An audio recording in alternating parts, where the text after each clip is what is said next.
तो क्यों देती है आस्था माँ भगोड़ी को गंदी गंदी गालियाँ और लप्पू के परिवार को गंदी गंदी गालियाँ, और हमेशा आस्था माँ गंदी गालियाँ देती है और उनके ऊपर उनकी क्लिप उठाकर लगा देती है। आखिर क्यों? क्या आस्था माँ के पास कोई टैलेंट नहीं है? आस्था माँ के पास ऐसा कोई काम नहीं है जो इन लोगों का क्लिप लगाती है और इन लोगों को फेमस करती है? आज मेरे पास ये सवाल आया है कई लोगों का। आज मैं आपको बताऊंगी कि आस्था माँ ऐसा क्यों करती हैं, क्यों इन लोगों का क्लिप लगाती है और क्या कारण है। कहीं वो अपना चैनल तो नहीं चलाना चाहती, अपना फेस तो नहीं चमकाना चाहती, एक साध्वी होकर वो क्यों दूसरों के वीडियोज को यूज़ कर रही है। आज इसी टॉपिक पर बात करूंगी। सबसे पहले मैं सल्यूट करती हूँ आस्था माँ को, क्योंकि हमारे देश में एक हिंदू सनातनी ऐसी माँ है जिन्होंने बेड़ा उठाया है कि समाज से इस गंदगी को उठाकर मुझे फेंकना है। हमें गर्व है आस्था माँ पर। जो लोग जाके गालियाँ देते हैं ना, तो आप लोग सबसे बड़े देशद्रोही गद्दार हो हमारे मुल्क के। आप जैसे लोग हमारे देश में गंदगी पैदा करते हो। हम दिल से और हर तरीके से आस्था माँ के सपोर्ट में खड़े हैं और सपोर्ट में खड़े रहेंगे, क्योंकि उन्होंने बहुत बड़ा बीड़ा उठाया, बहुत सारे पर्दाफाश करती जा रही है जिस तरीके से भगोड़ी की। क्योंकि ये जिस तरीके से यहाँ पर कर रही थी ना, हर चीज पे पर्दा डाल के जो गलत चीज है, और कहा भी था एक दिन जब पाप का घड़ा भरता है तो टाइम लगता है, लेकिन उसको फोड़ने में टाइम नहीं लगता, वो खुद ही फूट जाता है। आज वो स्थिति आ चुकी है। आस्था माँ ने जो लगातार इस पर खुलासे किए, और मोबिन मलिक शरीफ जिस तरीके से इस पर खुलासे कर रहे हैं, जिस तरीके से काम कर रहे हैं, अब इन लोगों की सिट्टी पिट्टी गुल हो चुकी है। जो सीमा हैदर के सपोर्ट में खड़े थे, जिनको लगता था ना हमारे देश की भाभी है, हमारे लिए बहुत सारी सोने की चिड़ियाँ लेकर आई है, और ये लगातार उसको गिफ्टों से नवाज रहे थे, उसके अकाउंट में पैसा डाल रहे थे, तमाम चीज़ें कर रहे थे। अब जो आवाज़ उठाई है आस्था माँ ने, मानती हूँ वो गालियाँ देते हैं। क्यों? क्योंकि ये लोग इतना मजबूर कर देते हैं कि इनको गंदी गंदी गालियाँ दी जाए, इनको बोला जाए, इस तरीके से मजबूर कर देते हैं। हमारे देश की जो शेरनियाँ ना, वो मजबूर हो जाती है इस पर ऐसा बोलने के लिए। और जो लोग मुझसे कहते हैं कि आस्था माँ इस तरीके से बोलती हैं, तो मैं कहती हूँ बिल्कुल अच्छा करती हैं और बहुत अच्छा काम कर रही हैं। और आस्था माँ, श्रावणी जी और बहुत सारी ऐसी बहनें, सबका नाम नहीं ले सकती हूँ, बहुत वीडियो लंबा हो जाता है, वो जो ये काम कर रही है, मैं सल्यूट करती हूँ उनको। सूरी वर्मा भाई, हमारे मोबिन मलिक सर जी, और बहुत सारे हमारे हिंदुस्तान के भाई बहन जो इस पर आवाज़ उठा रहे ना, वो आवाज़ पहुँच रही वहाँ तक। किसी की हिम्मत नहीं थी, जो केस इतना उलझा हुआ था, इसको सुलझा पाते। जो आप लोग आके भौंकते थे ना, आप गालियां देते थे, रोकने का प्रयास करते थे, तमाम चीज़ें करते थे, उन सबको तोड़ डाला हिंदुस्तान की शेरनियों ने, फोड़ डाला हिंदुस्तान के भाइयों ने। आप जैसे लोग जो किसी गरीब को, किसी भूखे को एक रोटी का सहारा नहीं बन सकते, ऐसी ठुमके वालियों के आप अकाउंट में पैसा डाल देते हैं। थोड़ा सा शर्म आना चाहिए आपको, जब आस्था माँ जैसी महिलाओं पर आप आवाज़ उठाते हो। जाहिर सी बात है, अगर इस तरीके से हमारे देश में गलत हो रहा है ना, जो लोग डर के मारे इन पर आवाज़ नहीं उठाते वो अलग बात है, जो हिम्मत से आवाज़ उठाते हैं उन्हें कहते हैं आस्था माँ।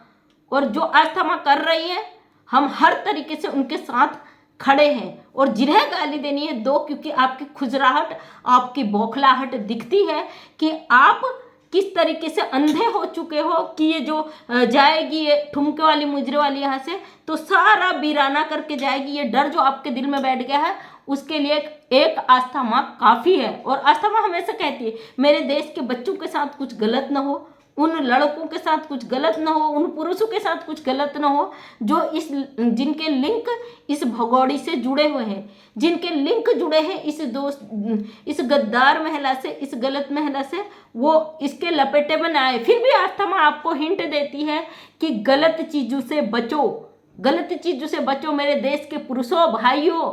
चीखती है, चिल्लाती है, और आस्था माँ का स्वास्थ्य भी खराब बीच बीच में हो जाता है, और तो उसके बावजूद भी उठती है, उसके बावजूद भी आवाज़ उठाती है। इन्हें कहते हैं सच्चे सनातनी, जो अपने धर्म के लिए, अपने देश के लिए, अपने मजहब के लिए लगातार आवाज़ उठाता है। उसको आप कहते हो हमसे कि आस्था माँ गंदी गालियाँ देती हैं? इसे हम गंदी गाली नहीं कहते, हम इसको उनके जो प्रवचन होते हैं ना, वो कहते हैं, जो आप लोगों को बार बार लथाड़ती है, आपको जलील करती है, आपको नीचे गिराती है, कोशिश करती हैं कि आप सच को एक्सेप्ट करो। लेकिन आप उस मिट्टी के बने हुए ना, आपके कानों पे जू तक नहीं रेंगती, आपको फर्क नहीं पड़ता, कोई गाली दे, कोई लथाड़े, कोई गिराए, नीचे गिराए, उससे आपको फर्क नहीं पड़ा। लेकिन अब फर्क पड़ चुका है, क्योंकि कानून का डंडा बज चुका है, चारों तरफ गूंज उड़ चुकी है, सबकी हवाइयाँ उड़ चुकी हैं।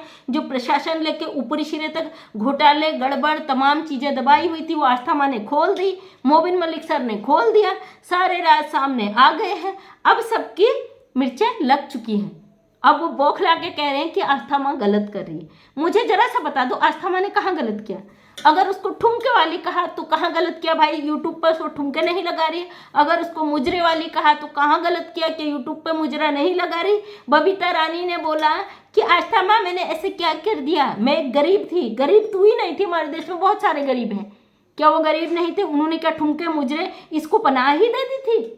इसके साथ वो बहू, मेरी बहू लक्ष्मी घर की 1 लाख का केक काटना, ये गरीबी का लक्षण नहीं होता। जो गरीब इंसान होता है ना वो अपने संस्कारों से अमीर हो जाता है। ऐसको गरीबी, अपने गरीबी का बहाना बनाकर जिस तरीके से आप गलत चीज़ें करते हो, समाज को गंदा मैसेज देते हो, देश को गलत रास्ते पे ले जाते हो, आप लोगों को लथाड़ने के लिए हमारी आस्था माँ बहुत महान है और हम खड़े हैं उनके साथ। आपको जिस तरीके से जो करना वो करो, क्योंकि हम अपनी आस्था माँ के साथ हैं।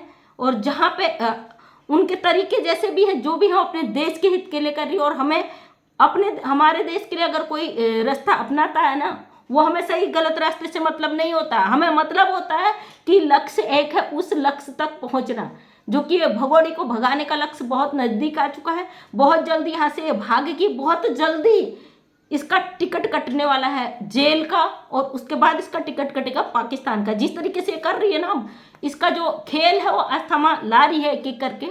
और इसलिए वो लोग जो आस्था माँ से चिड़े जले भुने हुए वो लोग आ रहे हैं सामने दबे पांव, क्योंकि उनको भी पता है ज़्यादा खुलकर आएंगे तो मोबिन मलिक सर उन्हें भी लपेट देंगे, इसलिए वो दबे पांव आ रहे हैं। कमेंट्स में अब इसको संपैथी दे रहे हैं, वो गाली देने वालों को गाली कम, और इसको भगोड़ी को और इसकी चाची को लप्पू को संपैथी दे रहे कि तुम्हारा प्यार बड़ा महान है, राधा रानी जैसा प्यार है, राधे राधे, जय श्री कृष्णा, जय हो हिंदू धर्म, जय हो सनातन। तो यही आपकी, अब मैं कुछ निकल रहा था मुझसे, उसे रोकते हुए कहती हूँ कि यही आपकी असलियत है।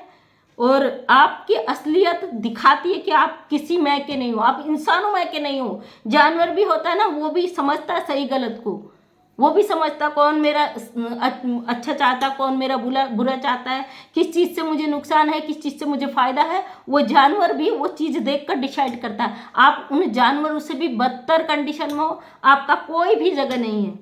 और आज इस स्थिति में जो ये भगोड़ी पहुंच चुकी है, न इधर की न उधर की, धोबी का कुत्ता जैसी इसकी हालत हो चुकी है ना, उसके जिम्मेदार आप जैसे लोग हो, जिसने इस औरत को एक तो पहले यहाँ पनाह दिया, एक इसको यहाँ पे जगह दी, फिर उसके बाद इसको गलत राह पे एक गुमराह करके रखा, उसके साथ साथ पूरे देश को, पूरे मुल्क को, पूरे कानून को गुमराह कराया। तो सबसे बड़े गुनहगार आप हो मेरी नज़र में।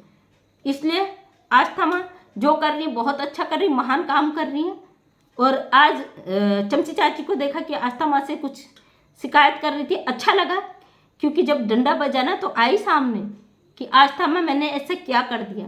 तो अब पता चल गया होगा ऐसा क्या किया। जो एक दिन कहती घर में घुसकर मारूंगी, ये वही चमची चाची है जिसने आस्था माँ को बोला था घर में घुस के मारूंगी, और आस्था माँ ने इसको बहुत बुरी तरीके से लथाड़ा था, जिसके बाद ये माफ़ी मांगती भागती हुई नजर आई थी।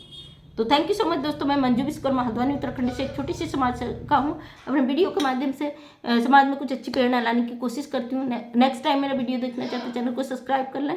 और थैंक यू सो मच, तहे दिल से धन्यवाद।